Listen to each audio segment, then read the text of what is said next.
반세겔 제1편 마태복음 17장 24절로 27절 말씀입니다. 가버나움에 이르니 반세겔 받는 자들이 베드로에게 나와 가로되 너의 선생이 반세겔을 내지 아니하느냐. 가로되 내신다 하고 집에 들어가니 예수께서 먼저 가라사대 시몬아 네 생각은 어떠하뇨. 세상 임금들이 네게 관세와 정세를 받느냐. 자기 아들에게냐 타인에게냐. 베드로가 가로되 타인에게니이다. 예수께서 가라사대 그러하면 아들들은 세를 면하리라. 그러나 우리가 저희로 오해케 하지 않기 위하여 네가 바다에 가서 낚시를 던져 먼저 오르는 고기를 가져 입을 열면 돈 한 세겔을 얻을 것이니 가져다가 나와 너를 위하여 주라 하시니라. 베드로는 사도행전 4장 12절에서 이렇게 말합니다. 다른 이로서는 구원을 얻을 수 없나니 천하 인간의 구원을 얻을 만한 다른 이름을 우리에게 주신 일이 없음이니라. 이 말에 힘입어 예수 믿는 사람들은 더욱 힘을 얻고 교회 밖에 구원이 있느냐 없느냐가 논쟁의 주제가 되기도 합니다. 그러나 이 말씀으로 교회 밖에 있는 사람들의 구원을 연구하고 그로 인한 논문을 계획할 일이 아닙니다. 왜냐하면 성경은 그것을 읽는 우리에게 구원을 받으라고 준 것이기 때문입니다. 먼저 자신의 구원을 생각하는 것이 현명한 처사입니다. 이런 말을 하면 어떤 분은 이렇게 말할지도 모릅니다. 그럼 교회 안에 있는 사람이 당연히 예수 믿지 부처를 믿는다는 말이냐? 교회 안에 있는 사람도 별의별 신을 다 믿습니다. 아마도 이 세상에 있는 모든 종류의 신을 믿고 있을 것입니다. 단지 포장만 예수로 되어 있지 그 본질에 있어서 그러하다는 말입니다. 예수 이외에 구원이 없다는 말은 성경에서 말하는 참 예수를 통하지 않고는 구원에 이르지 못한다는 말입니다. 베드로는 참 예수를 지목하여 말하고 있는 것입니다. 사도 바울도 이런 말을 합니다. 고린도 후서 11장 4절 말씀입니다. 만일 누가 가서 우리의 전파하지 아니한 다른 예수를 전파하거나 혹 너희의 받지 아니한 다른 영을 받게 하거나 혹 너희의 받지 아니한 다른 복음을 받게 할 때에는 너희가 잘 용납하는구나. 베드로와 바울은 자신들이 전하는 예수가 참 예수이며 이와 다르면 다른 예수라고 말하는 것입니다. 이들이 말하는 예수는 지금 이 영혼의 닻에서 말씀드리고자 하는 예수입니다. 이 예수는 지금 우리에게 오셔서 우리의 옛사람을 십자가에 못 박으시는 분입니다. 그래야 우리가 구원을 얻게 됩니다.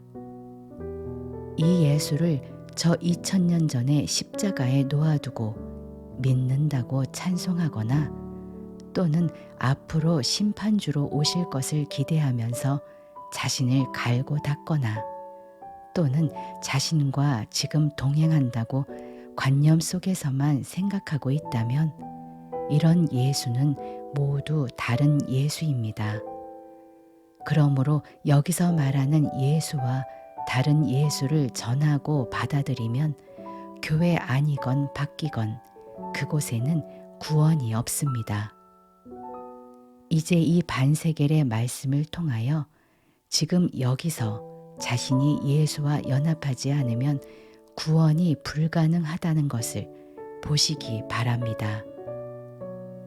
예수님이 제자들과 함께 가버나움에 이르렀을 때에 반세겔 받는 자들이 예수는 왜 내지 않느냐고 합니다. 베드로를 통하여 이 말을 듣고 예수님은 세상 임금도 세금을 받을 때 타인들에게 받는다. 그렇다면 아들은 면세가 되리라고 하십니다.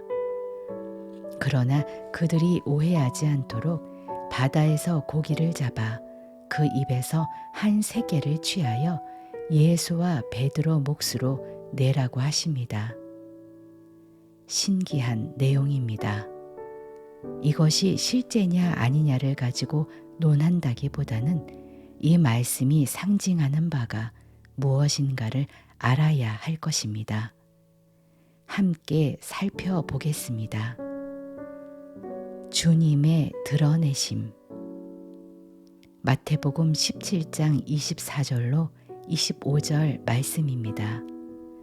가버나움에 이르니 반세겔 받는 자들이 베드로에게 나와 가로되 너의 선생이 반세겔을 내지 아니하느냐 가로되 내신다 하고 집에 들어가니 예수께서 먼저 가라사대 시몬아 네 생각은 어떠하뇨 세상 임금들이 네게 관세와 정세를 받느냐 자기 아들에게냐 타인에게냐.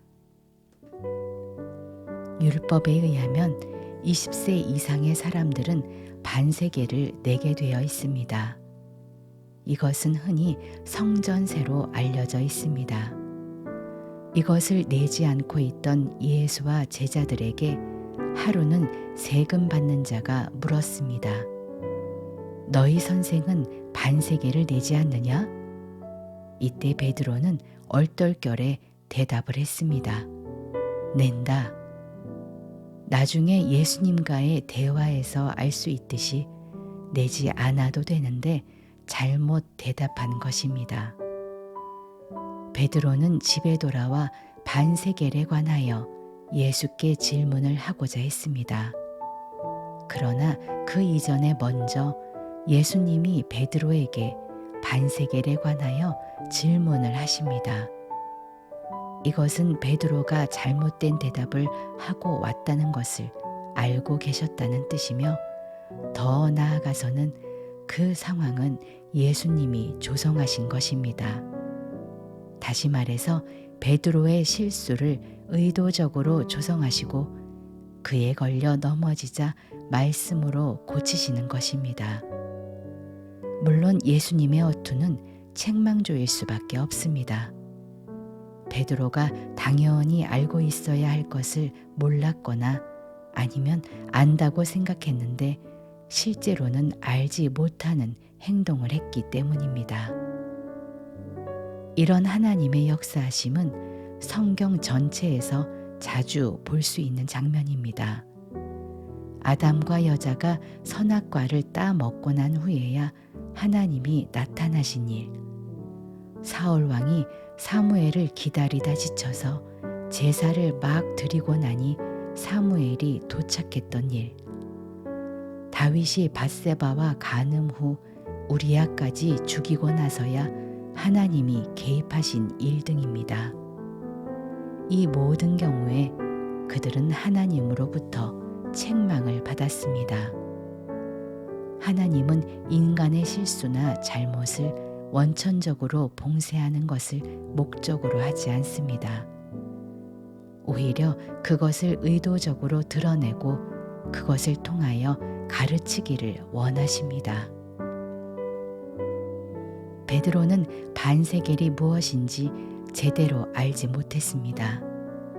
예수님은 우선 베드로가 반세겔의 문제에 있어서 무지하다는 것을 스스로 인정하고 깨달을 기회를 마련하였습니다.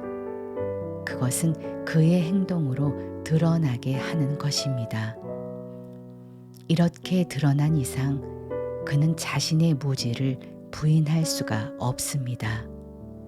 이런 토대 위에서 예수님은 반세겔의 참 의미를 계시하여 베드로를 고치십니다. 이런 예수님이십니다.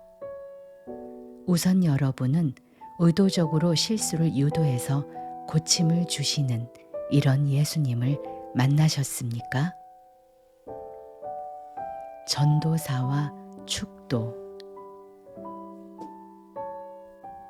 제가 목사 안수를 받기 이전 전도사 시절에도 교회에서 말씀을 전했습니다.